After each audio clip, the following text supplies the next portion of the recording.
Good afternoon or good evening or even good night, depending where you are in the world. This is Matt, Chief Business Development Officer, talking for Metafide currently right now with my co-host over here, Roman Yeti today, or Roman Crypto, my bad. And then we also have Frank, who's, one of our main hosts, but I think he's having some technical difficulties on his side right now. I think he was speaking the last minute, but you guys weren't able to hear him, but all good. So today, calling in Thursday, July 17th at 4:02 p.m. Great to see everybody here. A lot of familiar faces out there.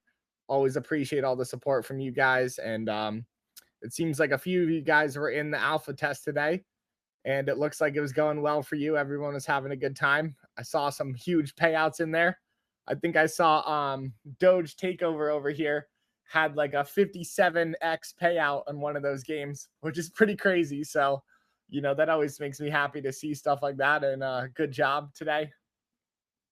I think everyone could hear me, correct? It looks like from all the, coming in. Awesome. So today, some of the things that we're going to be speaking about, we can celebrate right now. We've had all-time highs being broken, and, this market has just been ripping on all sides. Bitcoin's been doing really well. Ethereum's also been doing really well. It seems like there's been a slight bounce back in some of the altcoins. Some of these things are up around 30%. And everybody wants to know, what's the psychology of price discovery? What's going on over here? And I think it's, something that we've always been saying. So a couple months back, Frank was on Bloomberg, and he was doing, one of their live shows. And when he was on Bloomberg, he had mentioned that Bitcoin was going to be over $125,000. And what we've been able to see now is Bitcoin is nearing that $125,000 mark. And he's coming into it where they have asked him again to be on Bloomberg this Friday at 3:15 p.m. Eastern Standard Time. Frank is going to be on their live radio show that is blasted out to, multiple radios around the world. And so he's been super successful in understanding how Bitcoin works and, where this price is being driven from. And some of the things that Frank has always reminded us about is that there's only a couple, maybe 2-3 million of Bitcoin in circulation. A lot of this Bitcoin has been drying up. We've seen a bunch of indicators that tell us that OTC desks are no longer willing to give up their Bitcoin. They've been trying to hold everything, as tightly as possible. Even a couple months back, Frank called me one night around maybe 9 or 10 o'clock p.m. And he's like, dude, did you just see someone bought, 2,200 Bitcoin off of Kraken? And in my head, I was saying, oh man, what person would buy all that Bitcoin off Kraken and pay an exorbitant fee? And the reason was, no one was willing to provide him the liquidity. He said he probably went around to multiple OTC desks. They denied him because they weren't willing to give up that much Bitcoin. So he had to find the largest liquidity pool available and absorbed a ton of it from Kraken.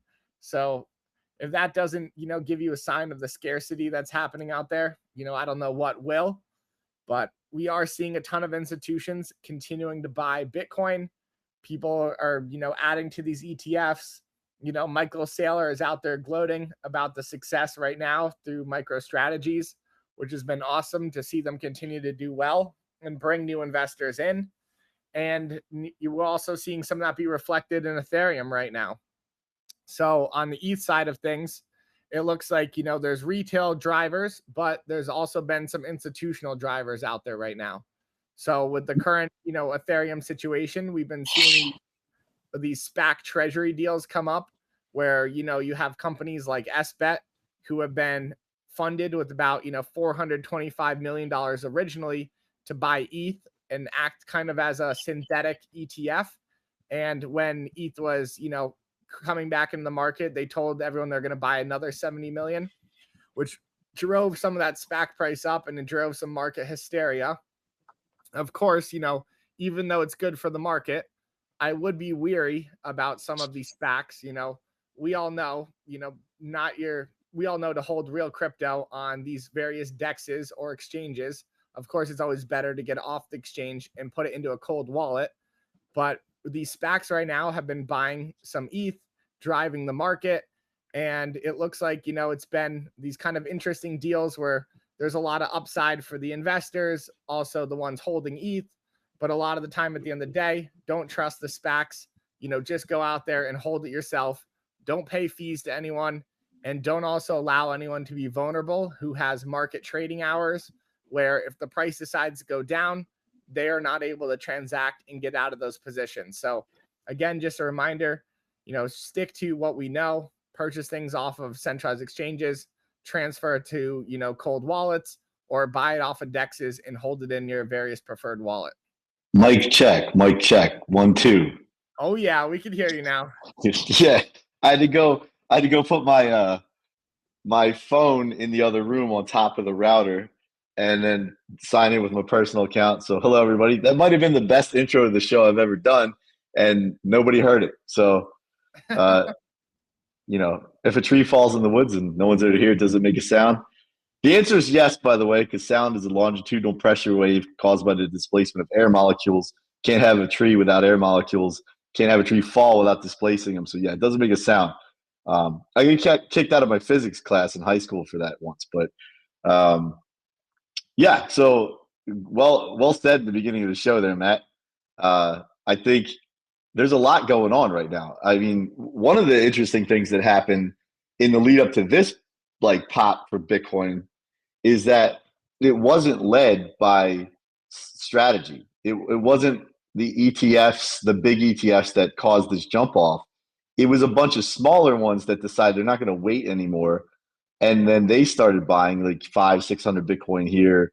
And then everybody else piled in. It wasn't led by the big ones this time. So we've gone through, and I think this marks the third cycle of crypto. And this one's a little sad, actually. Like it's good, but there's a couple implications, right? Like be careful what you wish for. I think in this run that we're looking at, we've gone from Web3 being like a small community of people trying to build a different system together to basically a tug of war between sort of grifters trying to rip and run and these giant institutions coming in and setting up, planting their flag and doing a land grab. And now where we're at is, I think that marks the mainstreaming of crypto. Like that started the door open for the mainstreaming of crypto. And with that, it means it's no longer like Bitcoin's no longer our asset, as in like the Web3 community's asset. It's our asset in terms of like a global asset for where everybody can have some of it, but it doesn't belong to the Web3 community anymore. Like I think it's now almost like a public utility store of wealth, which is great because it's not a central bank and you can actually own it and people can't devalue it by making more Bitcoin, for instance. ETH has its own inflationary problems, and hopefully they don't go down the same road this time around. But as far as like price discovery goes, it's a whole new ballgame where there's a bunch of new people about to be introduced to Web3 and with crypto and Bitcoin specifically. And I think the stablecoin legislation kind of changes things a bit because you open up the use case for stablecoins, but then what do people do? Well, let me hold some Bitcoin. Let me swap, and let me swap money and let me buy $500 worth of stable tokens. All right. Well, now what am I going to do with it? Well, I could pay for whatever at a point of sale, maybe. But let me hold some of that. Let me hold $100 of that and wrap BTC somewhere or BTC, and then people start to dabble, and now it's kind of sort of coming back in that way, right? So yeah, I think it's the dawn of a third cycle in crypto, at least just judging the way it came to be this time around. But good and bad news, I think, right?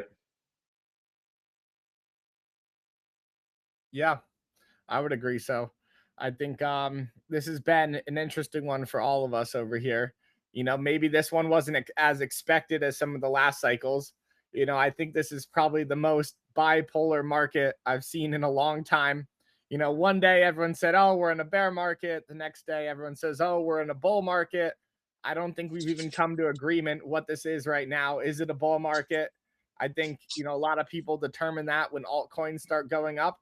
So as altcoins have started to, increase again, people have been saying, oh, we're, nearing a bull market right now. The bulls are possibly running. And I do think on the Bitcoin side of things, we're going to create a race for Bitcoin where we're going to continue to see this price shoot up, because a lot of people are waking up to there's not a lot of tokens in circulation. And if you don't grab it now, you're going to be too late. Yeah, it's definitely the case now. And the ETH's run is sort of telling that it seems like, and I've been watching projects start to go live on like DApp Radar, and you see a bunch of chains seeing projects light up. So it seems like they're getting back in the market. You're seeing 4 or 5 a day on some of the larger chains just deploy. So the ETH fees should start to climb. You'll see a bunch of L2s light up. And I think that's okay. I still think the industry needs to settle on a few main chains instead of fragmenting out and everybody running off and building their own L1 or even L2. I don't know that there's a lot of room for that, but there's definitely a lot of room for projects because there's more and more people that are going to be using crypto. So, like the price discovery on fragmented markets is a little inefficient. For an asset like Bitcoin, it's pretty cut and dry. There's only, like you said before, there's maybe 2 to 3 million actively grabbable, BTC on the market at any given time. And, with strategy buying 500,000 and 600,000 of them, it gets pretty tough to hold a decent amount of them. So, we just, and when you have nation states and sovereign wealth funds and now hotel groups are buying and holding Bitcoin, it's just a whole different ball game. But great news for people building in the space. I do think I want to address something that Matthew here asked. I saw the comment come in as it was loading up, and he asked, well, "What's the psychology backing the FIDE AI token?" And I know this is sort of self-referential, so pardon me, but I think it's a worthwhile topic to address. Right? Our token is not going to be propped up by psychology, because we don't need to have people hope it's going to work. We're basically using it in our games. People are competing for it in the games, and it has a value while the game's going on. So there's that. So it has a clear utility, but then there's always a market open for which to game against. That's another thing. And then, you have people coming in that are just going to want to hold the token to some degree just because of they forgot about it, or they just like it. They want to hold it. They think the concept of applying AI to financial markets is going to be something that turns into something. So you'll have people holding them. And then as the games are being played, our rake from running the games is less than the amount that we burn every game. So even if Metafide takes all of its tokens and pushes them back out in the market, which we're not going to, which we're not going to do that because we believe in the FIDE token too. Even if we were to do that, the supply is still deflating every single game that runs. And like we mentioned in the last episode, we're going to have several assets, BTC, ETH, Doge, most likely, maybe Solana. And then on the other side, you're going to have, Tesla, NVIDIA, Apple, Amazon, Facebook, and Microsoft. I think I might have left one out there. But yeah, so we're going to have those games running every 1 minute, every 5 minutes, every 60 minutes, and then one day. So, when we reach full scale, you'll have all of those games running. And it's just we're taking more out of supply for every game that runs than we could possibly even earn on the game. So the price discovery there is how many people want to play that game, and how fast does it burn the supply up? And also, if you've been paying attention, we work pretty fast, so it would be reasonable for someone out there to expect us to come up with new ways to implement the FI token, and for it also to have a deflationary component because we believe in that, right? So you just got to believe in math, and you got to believe that people are going to do what people like to do. And I think even if some sour folks out there decide like I'm done with this, somebody will gladly take it off your hands because it'll have value that's transactable, that's in a game that means something to win it, and it'll mean something just to hold on to it too. So that's I like the question, Matthew. Thank you. That's a good one. But we're not just doing this on hope. Like we actually have a reason to hold it, and then we're arbing the financial markets with our own technology. So we're putting out proof. We're going to put out proof that what we're doing is working. So I think that's where we see that. But as far as like the psychology of ETH, for instance, that's a little tougher. And Matt, you and I talk about this a lot, right? So we talk about like what are they going to do? And it seems like you got some signal that maybe ETH isn't looking to mint a bunch of ETH this time into the momentum that's building, right? Like, is that correct? Supposedly, while I was at Con and he was speaking about ETH, there's talk that in the next 7 or 6 months, we're going to see some, upside in ETH again. I know he doesn't, specifically mention anything about the price because, he's always showed, I don't really care about the price. But it seems like some of the holders have addressed that they're, upset about, the amount of ETH that's been minted and it keeping down the price while Bitcoin's been running up. And so it seems like they were kind of hinting at, maybe turning off, that ability as much and trying to, hold actually some price for some of these users and, maybe draw some attention back to ETH, which will draw more builders and other people. So I don't know if there's going to be other developments too that maybe make ETH more efficient and faster. But there's been, just talks about it's coming back, and just, hey, wait for this time. So, it's still very, open. I'm not sure really what to make of it, but it could sound promising. Yeah, sorry. I was on mute there for a second. So the DApps volume on ETH right now is just about to cross $100 billion in daily volume. So that's 100. Is that 10? Yeah, it's about to cross 100, right? In DApps volume. So I think it's worth paying attention to, and if ETH can get that right, it'll give the ecosystem sort of a cornerstone to build off of, and essentially, have a little bit of confidence that they're not going to knock your legs out from under you. So that'll be good to see for a lot of folks out there. What do you think? So obviously in the United States, you can load into an ETF. Do you think that other countries are going to make it easier now for their citizens to access, the assets? That's question one. And I know these aren't exactly related, but there's been talk of a Solana ETF. Do you think that ever happens? Let's see. Well, I do think other countries will make it more accessible for their people to onboard into these assets. I don't think anyone wants to be behind the times of technology. And I don't think anyone wants to be known as the people who prevent those from being able to fight inflation and, hold assets outside their space. Because a lot of the time, even if you hold, say like USDC, because you're afraid of holding your own currency, that money still flows back in your ecosystem. It's, still a positive because, if you held USDC and, your currency deflates by 30%, you're still going to have to swap out of USDC into your native currency to go transact and buy stuff.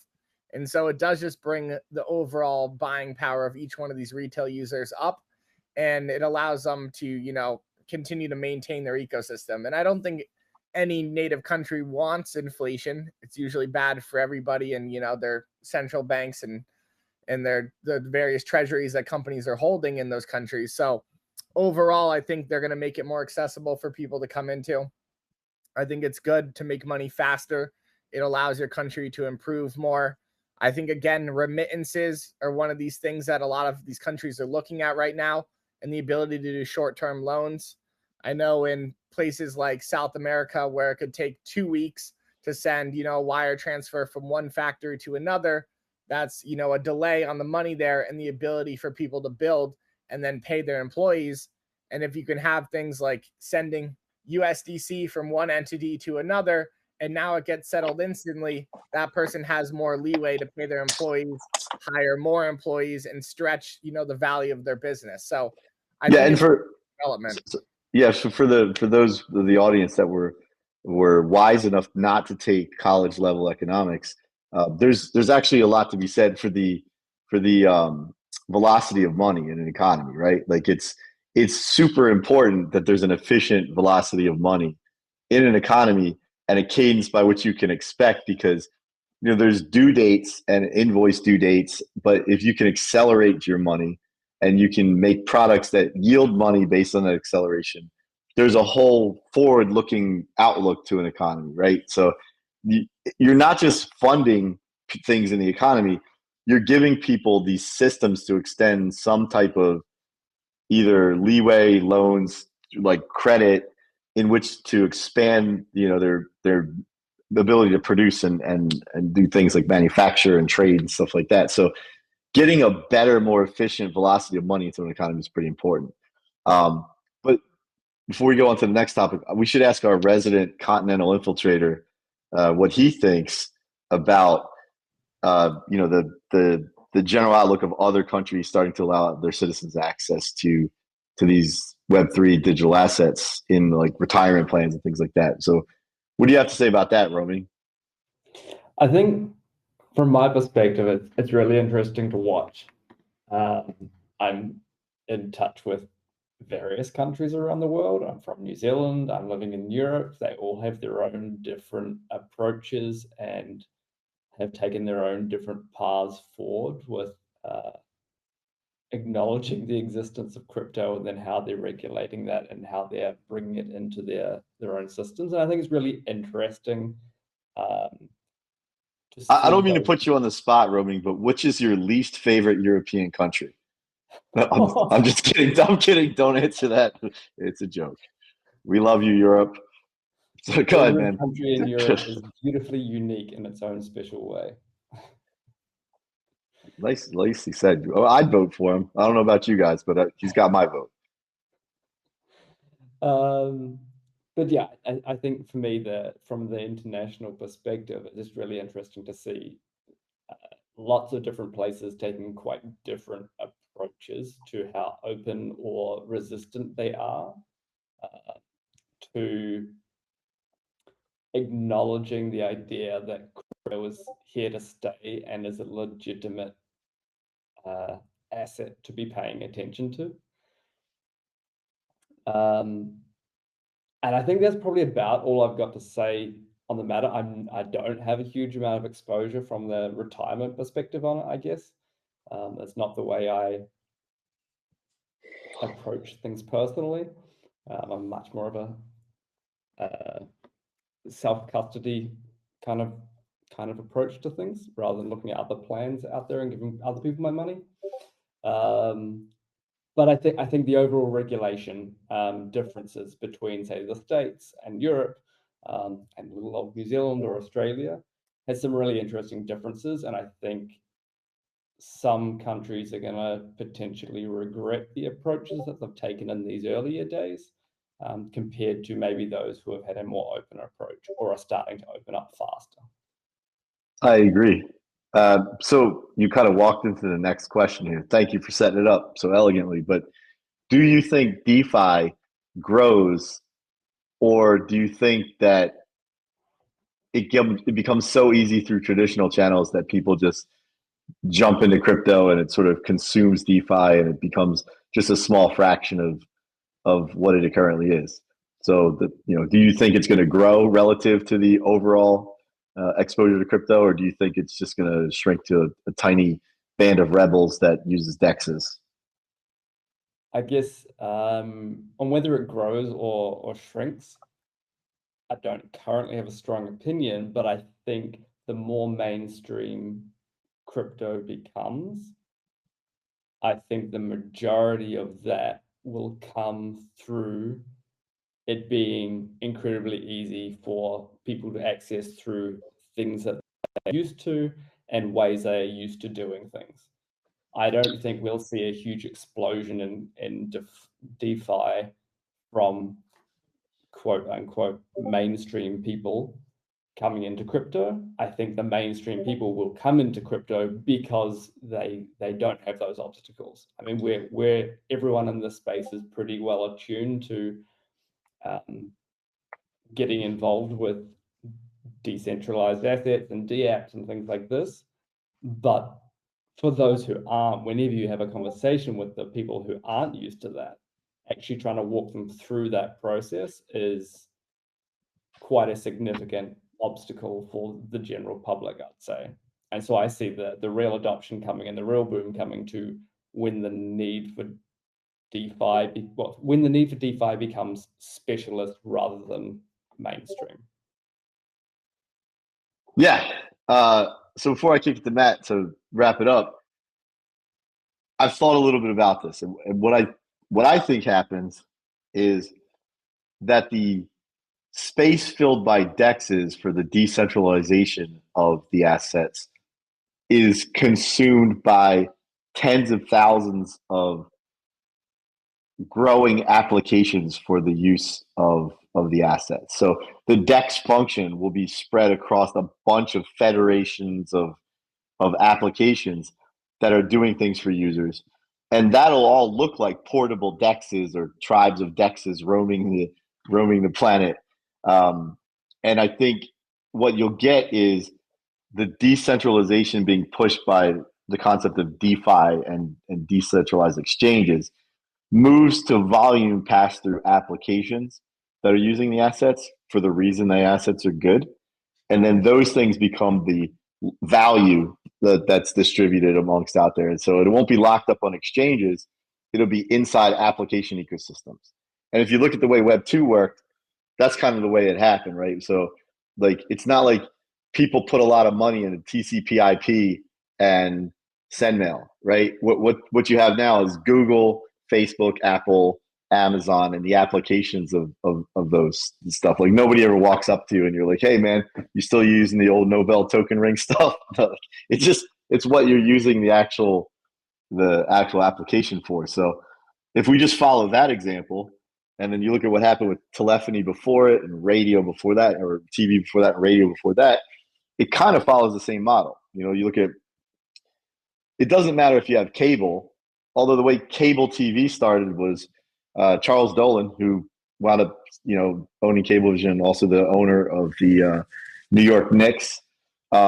He was actually the guy that founded HBO. And what he did was he decided, like, I want to put a movie system in everybody's house. So I'm going to run the wires and own the wires. But it was for the purpose of standing the application up on top of it. And then everybody just decided, all right, well, like ESPN sounds awesome. I'd love to have sports all the time. And, that behavior looks like what happened to the App Store and prior to that, the distribution of websites. So I think you wind up having the same federation amongst the DeFi applications as the vanguard of people holding the asset and decentralizing the asset itself. So that's my 2 cents. You got anything to add, Matt, before we get out of here? Yeah, I mean, I would agree with that. I think right now we've seen a fragmented space, all these various dexes, chains all around. Everyone's hunting for liquidity, and it ends up hurting everyone over at the end of the day. So what I think we'll see is consolidation of some of these chains eventually. I think we'll see people, buy up certain applications and try to bridge them all into like a couple larger networks. And when they do, you'll kind of have maybe these, I don't know if it's going to be determined by country or maybe just like, mode of, what this technology provides. Like you'll have certain technology sections, and you'll have each blockchain maybe be for, fintech. Maybe you'll have one that's focused around entertainment. Maybe you'll have one that's focused more around, media and news, and you'll kind of have these outlets to go towards what your taste is.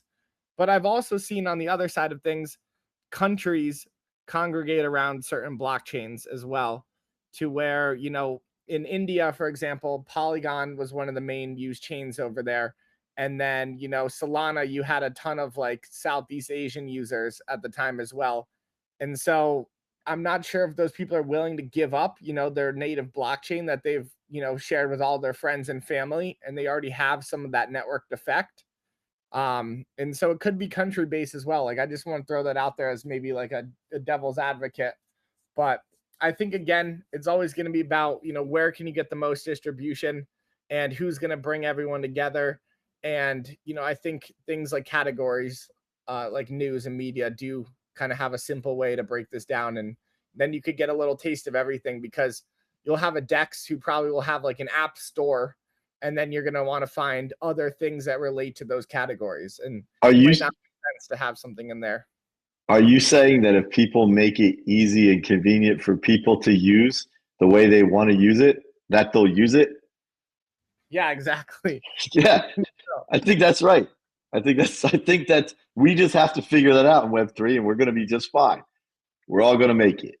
So thanks, everybody. I appreciate this. Thanks for riding with our technical difficulties there. Thanks, Matt, for jumping in. Appreciate you joining us, Roaming. And we'll see everybody next Tuesday, 9:30 a.m. Eastern time. Follow us on discord.gg/Fide-token. Follow us on YouTube at Metafide. And follow us on X at Fide_AI. Thanks a lot, everybody. Have a great weekend, and we'll see you next week. See you guys. Take care.